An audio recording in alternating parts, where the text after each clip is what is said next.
Jésus n'est en rien un magicien opérant sur commande ou par caprice pour flatter la foule et se rendre intéressant. Plusieurs traits sont à recueillir. D'abord, Jésus n'a accompli aucun miracle pour lui-même. Il ne s'est jamais servi de ses capacités pour son propre intérêt ou pour se tirer d'affaire dans des situations menaçantes, surtout pas pour échapper à la mort. Il n'y a pas de place pour le moindre miracle dans le grand récit de la Passion. Or, Jésus a été menacé par un projet de mort de la part de ses adversaires très tôt, au début de son ministère public.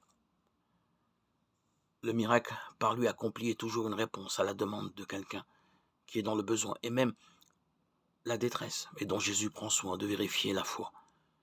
Le dialogue concernant une guérison est toujours un dialogue de foi, et le miracle est toujours un acte de compassion et un témoignage donné à la prédication du royaume. Il a valeur en lui-même parce qu'il opère. Il a une valeur spirituelle parce qu'il est mis au service de la prédication de Jésus. Dans l'éthique de Jésus, le miracle est toujours un acte de miséricorde et de générosité gratuite. Jésus met simplement en œuvre la béatitude de la miséricorde qu'il a prononcée. Il se manifeste comme l'homme miséricordieux par excellence.